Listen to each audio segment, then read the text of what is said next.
사도신경으로 신앙 고백 드리시겠습니다. 전능하사 천지를 만드신 하나님 아버지를 내가 믿사오며 그 외아들 우리 주 예수 그리스도를 믿사오니 이는 성령으로 잉태하사 동정녀 마리아에게 나시고 본디오 빌라도에게 고난을 받으사 십자가에 못 박혀 죽으시고 장사한 지 사흘 만에 죽은 자 가운데서 다시 살아나시며 하늘에 오르사 전능하신 하나님 우편에 앉아 계시다가 저리로서 산 자와 죽은 자를 심판하러 오시리라. 성령을 믿사오며 거룩한 공회와 성도가 서로 교통하는 것과 죄를 사하여 주시는 것과 몸이 다시 사는 것과 영원히 사는 것을 믿사옵나이다. 아멘.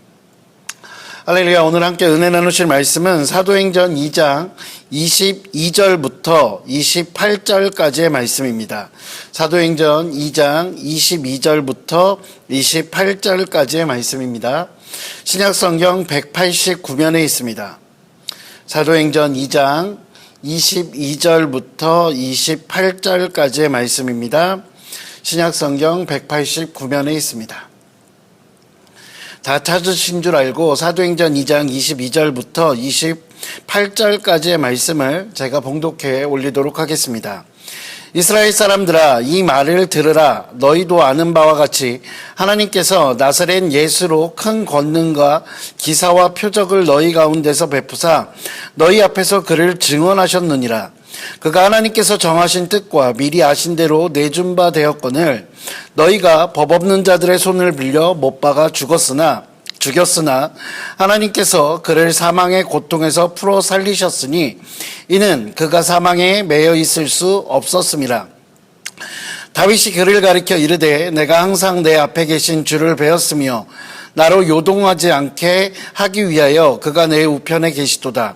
그러므로 내 마음이 기뻐하였고 내 혀도 즐거워하였고 육체도 희망에 거하리니 이는 내 영혼을 음부에 버리지 아니하시며 주의 거룩한 자로 썩음을 당하지 않게 하실 것이미로다. 주께서 생명의 길을 내게 보이셨으니 주 앞에서 내게 기쁨이 충만하게 하시리로다 하였으므로. 아멘. 할렐루야. 오늘도 저와 여러분들의 삶 가운데 하나님께서 베푸시는 놀라운 은혜가 가득 넘치시기를 주님의 이름으로 소망합니다. 오늘 함께 읽으셨던 본문, 이 본문은 베드로의 설교라고 제가 지난 시간에도 한번 말씀드렸었습니다.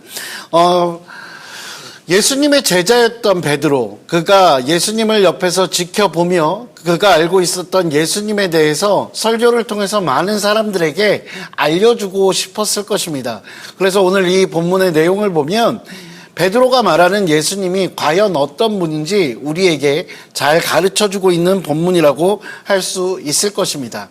오늘 저는 베드로가 말하는 이 예수님에 대해서 함께 은혜를 나누기를 원합니다. 첫 번째로 베드로가 이야기하는 예수님은 하나님께서 기사와 표적을 통해서 증언해 주신 그런 분이라는 것입니다. 오늘 사도행전 2장 22절에 보면 이스라엘 사람들아, 이 말을 들으라. 너희도 아는 바와 같이 하나님께서 나사렛 예수로 큰 권능과 기사와 표적을 너희 가운데서 베푸사 너희 앞에서 그를 증언하셨느니라 라고 이야기하고 있습니다. 그 당시에 이스라엘 사람들도요, 대부분 예수님에 대해서 알고 있었을 것입니다. 왜냐하면 예수님께서 이 땅에 오셔서 수많은 표적들, 우리가 생각할 수 없는 그런 기사들을 행하셨고 그것들을 많은 사람들에게 보이셨기 때문입니다.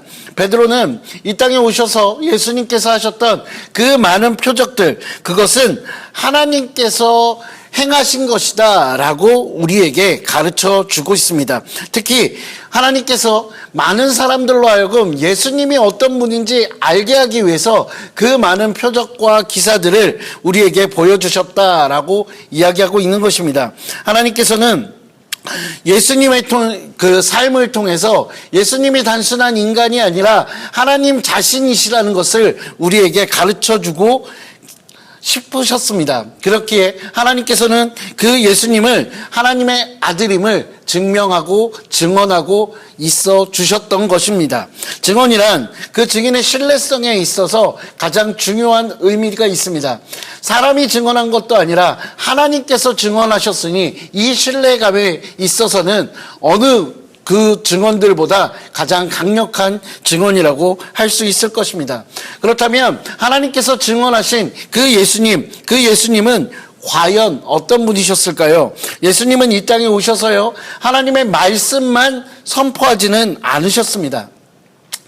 인간인 우리의 삶의 문제에 적극적으로 개입해 주셨고, 우리들의 직면한 어려움들, 그것을 바라보며 안타까워 하셨습니다. 병든 자를 고쳐주셨고요, 굶주린 자들을 채워주셨고요, 그리고 외로움에 떨고 있는 자들에게 찾아가 그들에게 친구가 되어주셨습니다. 귀신 들린 자가 있으면 귀신을 쫓아주시고, 심지어 죽은 자까지도 살려주신 분, 그분이 바로 예수 그리스도이십니다. 하나님께서는 그 모든 것들을 통해서 예수님이 어떤 분인지 우리에게 가르쳐 주고 계신 것입니다. 예수님께서는 우리의 영혼의 문제뿐만 아니라 우리의 삶의 문제, 육신의 문제까지도 해결해 주신 분입니다. 이것이 예수님께서 이 땅에 오신 표적의 의미요 목적이라 할 수 있을 것입니다. 사랑하는 성도 여러분, 분명 표적이라는 것, 그 놀라운 일들은 예수님께서 어떤 분임을 증명하기 위한 그런 것들이라고 분명히 말씀드릴 수 있습니다. 그러나 그 안에는 단순하게 예수님이 어떤 분인지 가르쳐주는 것, 그것을 넘어서 그 안에 하나님의 사랑과 예수님의 사랑이 담겨 있습니다. 우리의 어려움을 외면하지 않으시는 그 예수 그리스도를 바라보며 소망을 가지시는 저와 여러분 되시기를 주님의 이름으로 축원드립니다.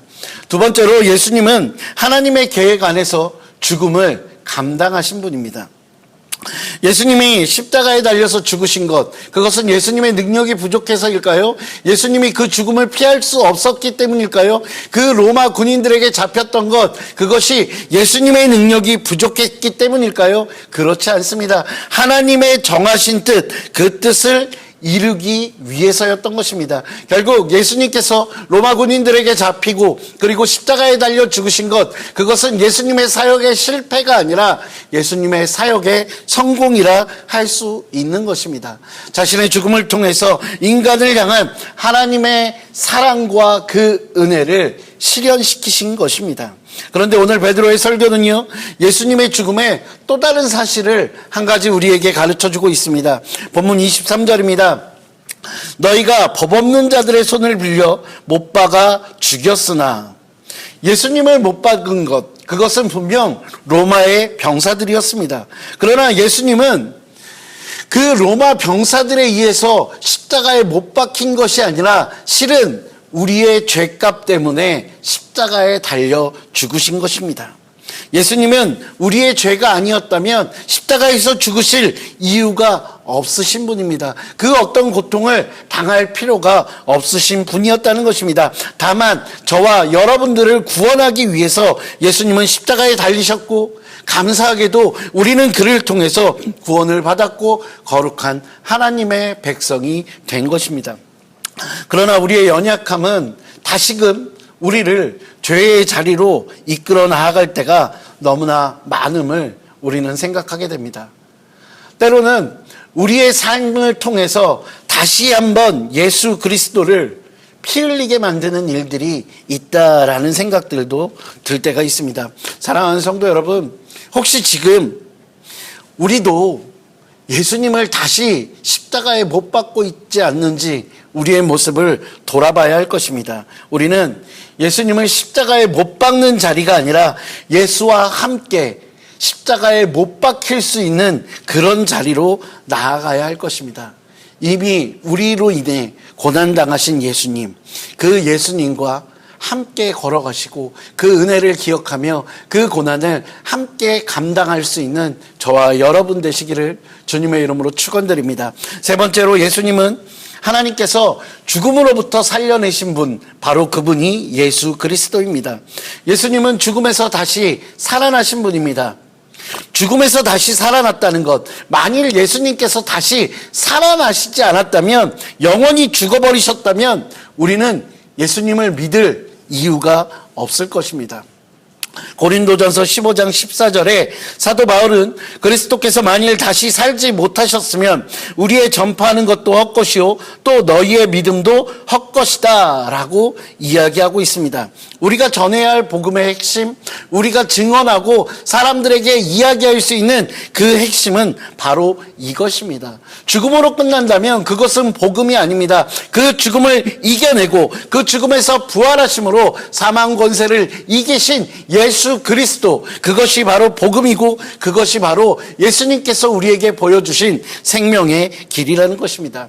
죽음을 이기신 예수님, 그 예수님을 통하지 않고는 어느 누구도 아버지 하나님께로 나아갈 자가 없다라고 말씀하셨던 그 예수님의 말씀처럼 예수님께서는 그 죽음을 이기심으로 우리에게 생명의 길을 보여주셨고 예수님만이 온전한 길이요 진리라는 것을 우리에게 가르쳐 주셨습니다.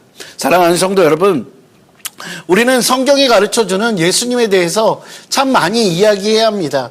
그리고 복음에 대해서도 이야기해야 합니다. 그런데 그 복음이라는 것이 내가 듣기에 좋은 그 소식이 아니라 모든 죽음을 이기신 그 예수 그리스도, 우리를 사랑하셔서 소망되어 주신 그 예수님, 그 예수님이 바로 복음이라는 것을 우리는 기억해야 할 것입니다. 우리의 죄를 사하여 주시고 우리의 소망 되어 주시며 우리의 길이 되어 주신 그 예수 그리스도를 통해서 온전히 하나님의 자녀의 삶을 살아가는 저와 여러분 되시기를 주님의 이름으로 축원드립니다. 기도하시겠습니다. 사랑과 은혜가 풍성하신 아버지 하나님, 오늘 베드로의 설교를 통해 우리 주 예수 그리스도에 대해서 다시 한번 생각해보는 시간들을 가졌습니다. 하나님, 우리를 사랑하셔서 이 땅에 독생자 예수 그리스도를 보내주셨고 아버지 하나님 그 많은 고난을 감당하셨고 또한 그 죽음을 이겨내셨던 그 예수 그리스도에 대해서 우리가 잘 기억하고 또한 그 예수님을 온전한 믿음으로 통해서 정말로 하나님의 사랑받는 자녀, 하나님의 그 뜻대로 살아가는 거룩한 삶을 살아가는 하나님의 백성이 될 수 있도록 주께서 인도하여 주시옵소서. 우리를 너무나 사랑하시기에 우리의 아픔과 고난을 외면하지 않으시는 그 예수 그리스도로 말미암아 우리가 소망을 갖게 하여 주시고 그 소망 가운데 기쁨으로 살아가는 우리 귀한 믿음의 권속들 될 수 있도록 주께서 인도하여 주시옵소서. 저는 감사합니다. 이 모든 말씀 우리 주 예수 그리스도의 이름으로 기도합니다. 아멘. 하늘에 계신 우리 아버지여, 이름이 거룩히 여김을 받으시오며 나라가 임하시오며 뜻이 하늘에서 이루어진 것 같이 땅에서도 이루어지이다. 오늘 우리에게 일용할 양식을 주시옵고 우리가 우리에게 죄 지은 자를 사하여 준 것 같이 우리 죄를 사하여 주시옵고 우리를 시험에 들게 하지 마시옵고 다만 악에서 구하시옵소서. 나라와 권세와 영광이 아버지께 영원히 있사옵나이다. 아멘.